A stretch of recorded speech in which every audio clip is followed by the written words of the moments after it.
Welcome back to Omni Football. Thank you for watching. If you are a follower of the channel, I love you. Thank you very much for being here. If you're new, welcome.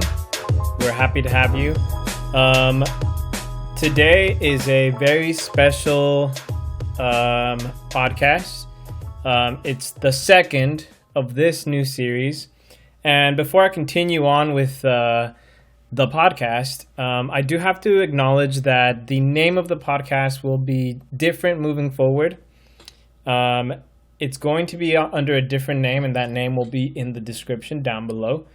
But the reason for the change is partly due to the podcast's State of the Union is already in existence with Alexi Lalas. Now, Alexi Lalas is a person.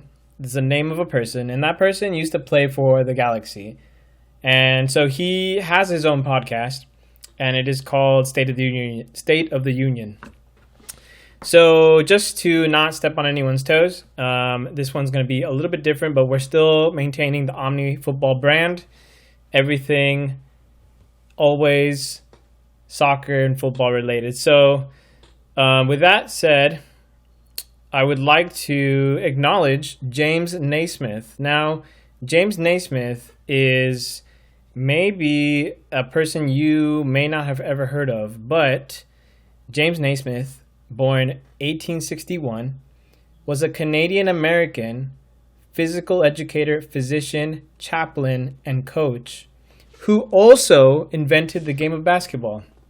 And on January 15th was the first day, I believe all those years ago, I believe in the 1800s, when he officially invented the game of basketball. Now, I see basketball as a kind of a sister sport or a brother sport to soccer, where soccer is all about using everything but your arms and hands for the most part. And basketball is like the complete opposite, where you only use your arms and hands. But clearly, both sports are of the highest technical ability and require you to be of the best of the best to make it at the top of both of those sports. So if you haven't heard of James Naismith, the anniversary for basketball was just a couple days ago. So I could look him up. The story's pretty interesting. And yeah, it's cool. It's cool to see a sport that's so like ubiquitous and just like everywhere. Like basketball courts are everywhere. You grew up playing a little bit of basketball, shooting the hoop. And yeah, it's cool to know that one person in the century of 1800s invented that sport. And so yeah, it's cool. Which is cool to know because this transitioning now to football, the sport of football is not as, let's say, it's not as well known, the origin, because it's kind of hotly debated. So let's talk about that for a little bit. The sport of football can be traced to the Chinese sport of kickball that was present in the year 960 to around 1279. So the year 960, we're in 2021. That's a long time ago. And now that original sport of Chinese kickball was not exactly how soccer is played today. And in my humble opinion, I think soccer played today is definitely a better game than what I've heard of and read from of the original Chinese kickball game. But it's still interesting to know that just like basketball is relatively new, but yet ubiquitous, football/soccer is definitely ubiquitous, and yet it's way older. The origins of like the idea of kicking a ball from like one goal to another goal. So that's cool. That's definitely really cool to know. The I guess you could really argue that you can make the argument that football is kind of just an idea up until, what is it, 1863, when the English, and that's England, the English Football Association was created in 1863, and that is the year that the official rules of football were written down, and the rules of football as we know them all around the world basically stem from that one time, the Football Association in England forming and officially writing down the rules. So it's a little bit less cut and dry, the history of football, but it is definitely cool to see the history of it. And yeah, I mean, sport in general is really cool.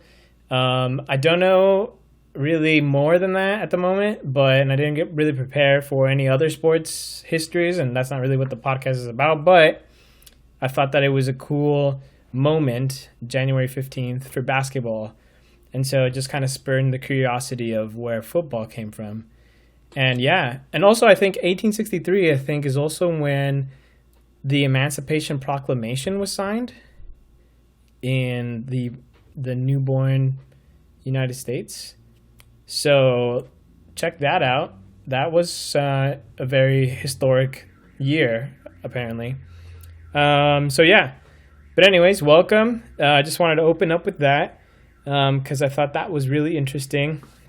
Thank you for watching. If you're on YouTube, please like and subscribe if you enjoy the podcast. And if you're watching, if you can't watch right now, you can always log on to Spotify, Omni Football. We have that podcast up there as well. And we're also on Instagram, Omni Football Podcast. That's the handle, at Omni Football Podcast.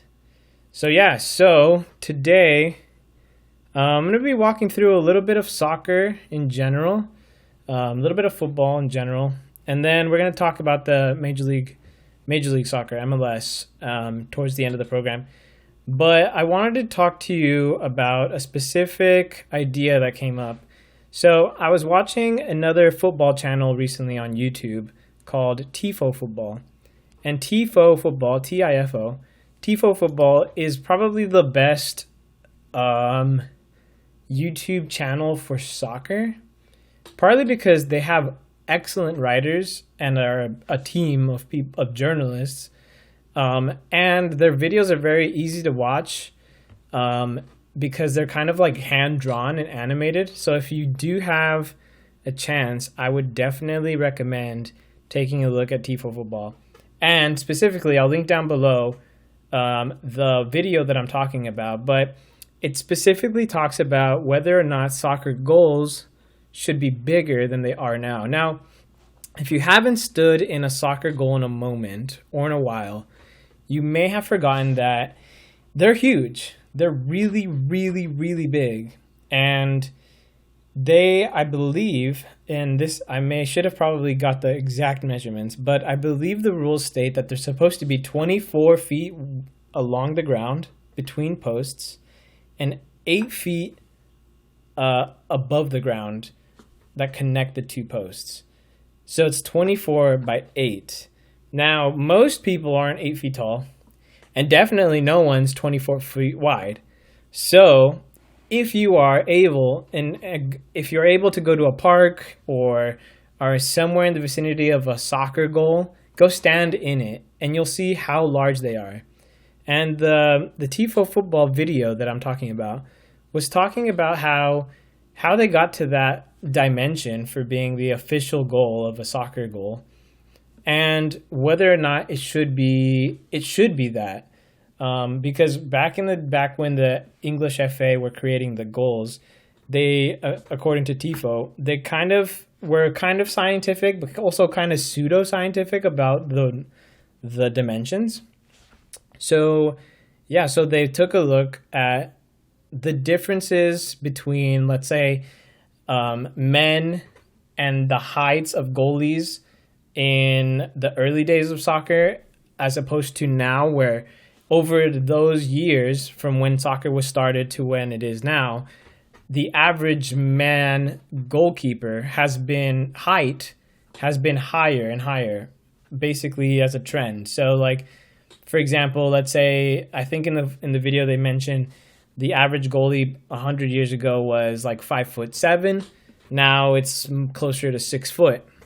And so they were talking about how if our population is getting taller and taller, is that necessarily a bad thing for soccer? Because does that mean that there are less goals to be scored because humans take up more of the space of the goal?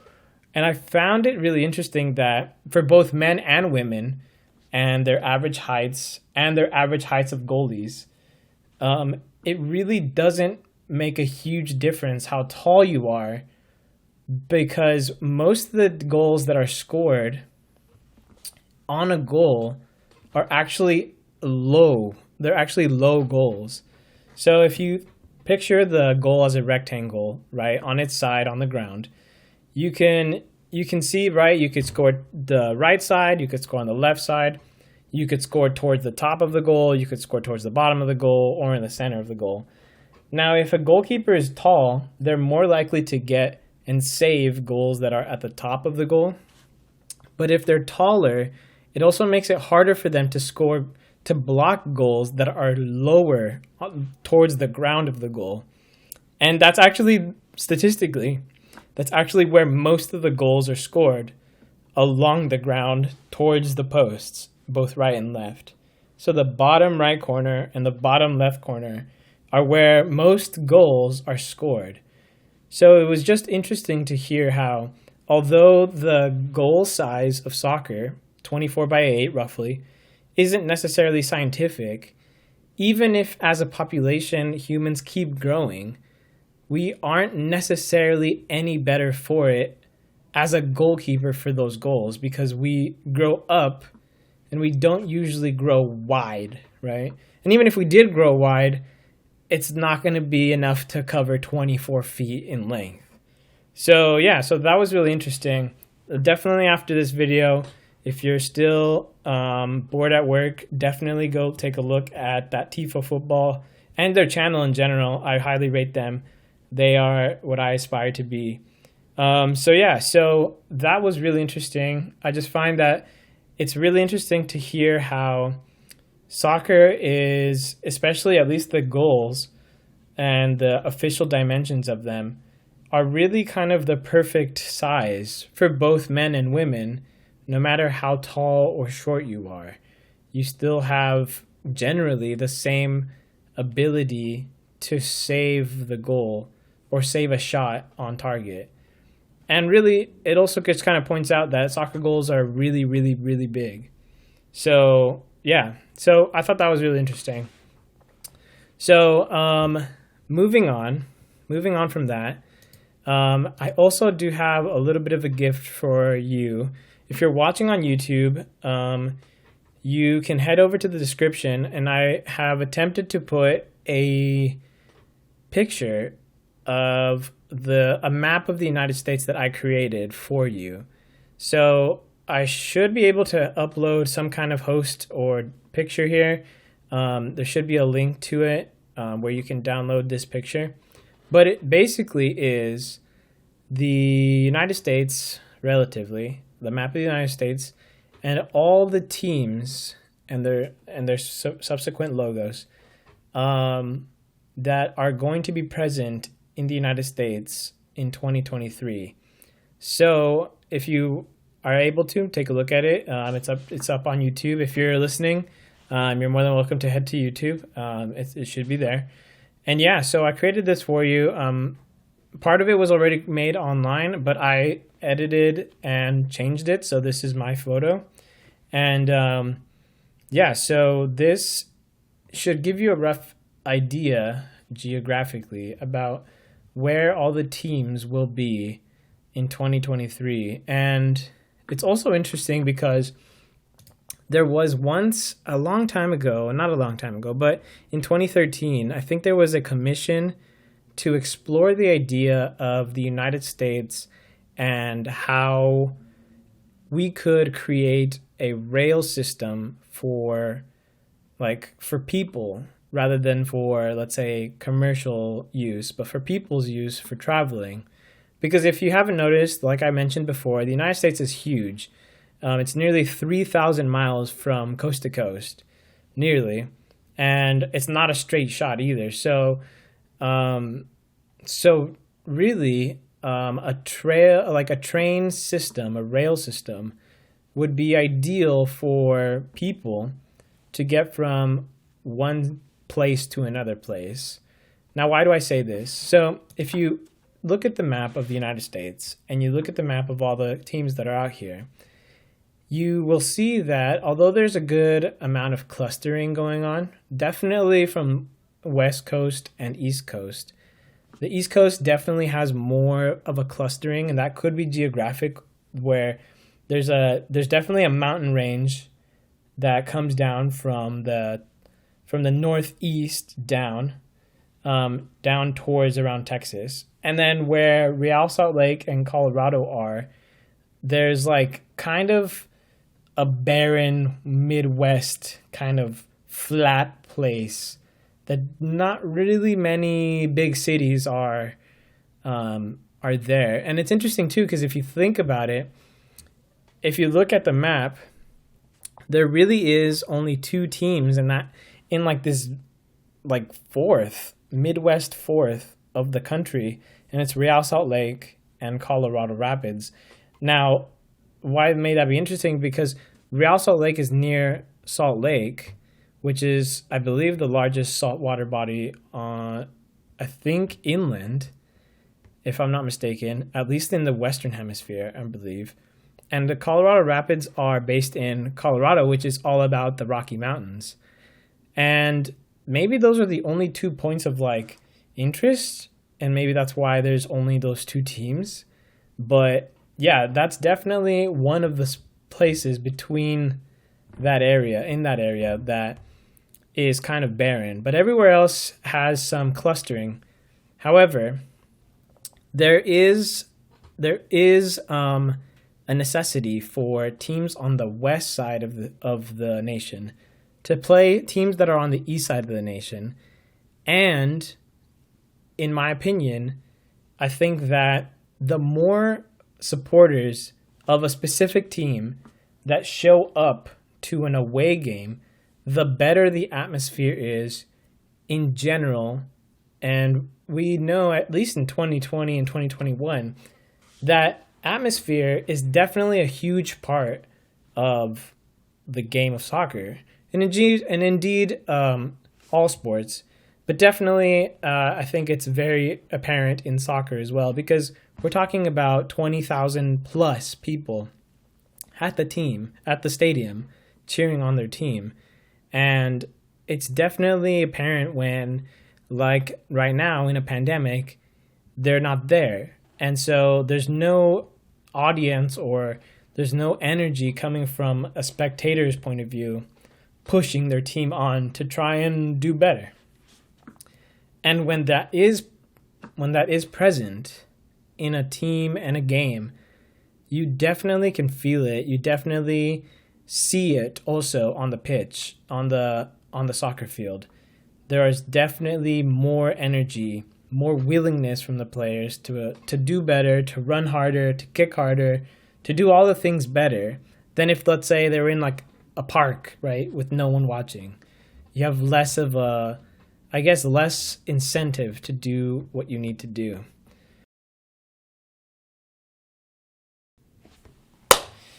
So let me take a quick break here and talk to you about today's sponsor of this video. Today's sponsor is Lemon Fresh Lemonade.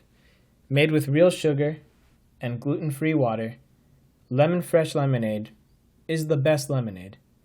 Yes, their lemons are genetically modified, but really, you can't even taste it. Delicious. Lemon Fresh Lemonade. proud sponsor of Omni Football. So back to the MLS. The MLS is definitely a intriguing prospect in the years to come. And now I also want to talk a little bit before I continue on with the MLS. I also want to talk a little bit about relegation and promotion. Now, if you're not familiar, relegation and promotion are two words.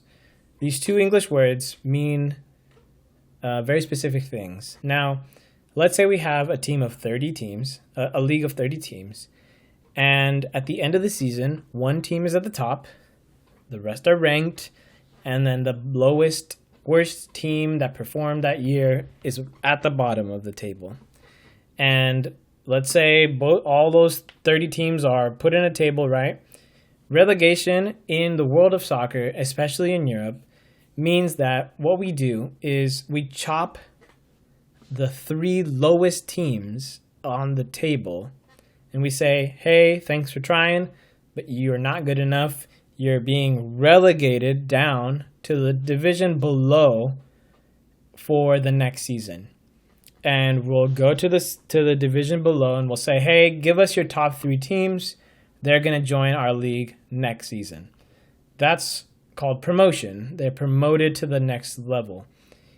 It is very, very, very, very effective in getting teams to play hard throughout the entire season, no matter where they are on the table. In the United States, the NBA, the NFL, and I believe the NHL, Hockey League, they do not have relegation and promotion. That is because the leagues are its own entity, and I believe that the leagues own all of the teams together. And so there isn't, in terms of an investor point of view, there is not a good idea. It's not a good idea to have any part of that like total unity cut and taken out of the league because everyone owns a little piece of the whole thing. In Europe, however, owners own only their club. So let's say Manchester United, for example, that's a household name. Manchester United, the owners of Manchester United only own the club Manchester United. They do not own the English soccer league. Only that little piece. Whereas in America, in the US, the owners own a bit of the whole league. Now, promotion and relegation is without a doubt effective at getting teams to play hard throughout the entire season, no matter where they are in the table as they go along. However, it isn't going to be possible for the MLS to support relegation and promotion, and that is an inherent downside to the league. For example, in basketball, and this is a little bit different for soccer, but in basketball, if your team is not a good team throughout the year, you'll find that intentionally basketball teams will play worse to try and get to the bottom of the table, because the bottom of the table ends up getting better draft picks, i.e. better new rookie players to add to their squad so that they're better off in the future seasons. That's similar in soccer, but however, the draft picks that soccer teams get in the United States are not as valuable as draft picks that basketball teams get in the United States. And that's partially to do with the young kids or young players that are available for the leagues to pick. There's a lot more people who play basketball at a collegiate level, let's say, that are ready for the big time than soccer players that are playing college soccer that are ready for the big time. That may change, but at the current moment, that's how it is. So you'll find that, promotion relegation is not really possible in the MLS, and the draft picks aren't really that great for teams that aren't performing well. And so you'll find that the the league in itself isn't motivated by the risk of losing and getting kicked out, and isn't also motivated by the prospect of getting some new talent. But the argument is that the MLS is actually now more profitable than it ever has been. For example, St. Louis City, Inter Miami, Charlotte Football Club, all of these teams had to do some serious fundraising to enter into the league as a new club, i.e. they had to pay up around $100 million to the league for their team to be accepted into the league. And once they're accepted into the league, they're not leaving, because $100 million is a lot of dollars. And so you kind of get a seat at the table, and because you've ponied up so much money, the league is going to pay you back by not kicking you out. So there is an expectation from the investors of the league, the owners of the teams, that they will be profitable. And so that's a huge incentive. And so the incentives that are apparent around the world may not necessarily be the same incentives in the United States, but I think, and in my opinion, the MLS is trying to replicate the success that other leagues in the US have found, namely NBA, NFL, NHL, where those teams don't have to be promoted, relegated to play well, but they are definitely still incentivized, because obviously the better your team is doing, the more marketable, the more fans show up, the more money you make, the better your investment, your return on your investment. So just wanted to mention that, kind of part of the integral culture of what the MLS is. That's a very important part to remember, that that the MLS doesn't have promotion relegation. It's its own thing, and it will, for the foreseeable future, be its own thing. So I hope you enjoy this little map here I created for you. I do apologize for the little jankiness of it. It is interesting to see. And now the podcast will attempt to go through the different areas of the United States here, and we'll talk about the teams that I find along that journey, and we'll give you a little bit of information about them, and where I think things are going for the league in general and for specific teams. Now, I want to talk about teams. Now, the first team that I'm going to talk about is the LA Galaxy. Now, we're running towards the end of our program here, and so I'm not going to give you the entire history of the LA Galaxy, but I'll give you the top hits here. The LA Galaxy is part of the original 10 teams, 1996, and for a long portion of that beginning stint, the early years, they played at the Rose Bowl in Pasadena. And they have a huge, long history of things that have changed the team itself and the league itself. But we'll kind of not go over that right now, because there's a lot to go through, even if we were going to go through all of it. But the thing to remember about the Galaxy is they're one of the originals. They definitely are the winningest team, and they right now play in a stadium called Dignity Health Sports Park, which is in Carson, California, which is around 10 miles south of downtown LA.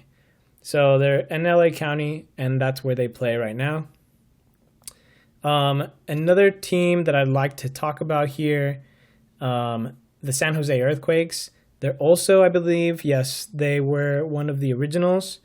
They started in 1996 in MLS, and they are a team that is not as successful as the Galaxy, and I'm not just saying that to throw shade, but it's true. They have won the MLS championship, the trophy. They have won it all before, and they currently play at the Earthquake Stadium in San Jose, and the capacity for that stadium is 18,000. So 18,000 people fit in that stadium, and it's a relatively new stadium. That stadium is actually really nice. It looks cool. If you look up pictures of the San Jose Earthquake Stadium, it's pretty sweet. It's pretty cool. Even for its like diminutive size, it's still pretty sweet. The Galaxy Stadium is a little bit bigger in terms of capacity, 27,000, but it's not as modern, even though they have modernized it in a way. But yeah, both of those stadiums are really nice. The San Jose one is newer, better, more modern, even though it's smaller. Yeah, so two more teams that we'll talk about here on the West Coast, here towards the end of the program. The Portland Timbers, they, I believe, started 2009, and they have played at the Providence Park in 2011. Now, I believe in the next couple series, we'll talk more about the stadiums and the specific teams, but the Portland Timbers, I think, have the best soccer culture in the United States. And I think that's because it's both the longevity and the naked eye test about the fans of the Portland Timbers. So Portland, Oregon, Providence Park, Oregon, they are definitely a very cool team, and they're also a successful team. I believe they have won the MLS championship before, and I don't know have that in front of me, but they have done that for sure. And then lastly, the last one we'll talk about on the West Coast. There are a couple more, but this is the last one we'll talk about. The Seattle Sounders. They're obviously in Seattle, and they play at Lumen Field, which used to be called CenturyLink. And that field is shared with, I believe, the Seattle Seahawks of the NFL. And that stadium seats 37,722. I've actually been there and to that stadium, and it is very impressive. It's a very big stadium. It's really nice, actually. It's quite beautiful. And they also have a great soccer culture. I think Seattle people have a lot, like, look forward to sports days a lot. And, whether it's NFL or maybe baseball to a lesser degree, but soccer for sure, they show up, and they show up big for their team. So definitely all four of the teams that I mentioned are definitely solid teams to look at in terms of what soccer culture is in the United States at the current moment.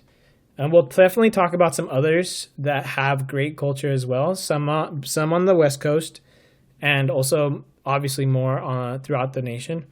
But we'll go through more and more of it. I kind of ran out of time here, but we'll go through more of the specific teams in future episodes. But kind of a jam-packed episode. We're over 30 minutes. I appreciate it that you're here. If you're still watching, you're awesome.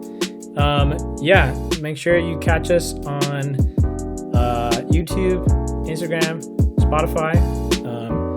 We are attempting to do this podcast once a week. And I hope you have a great week.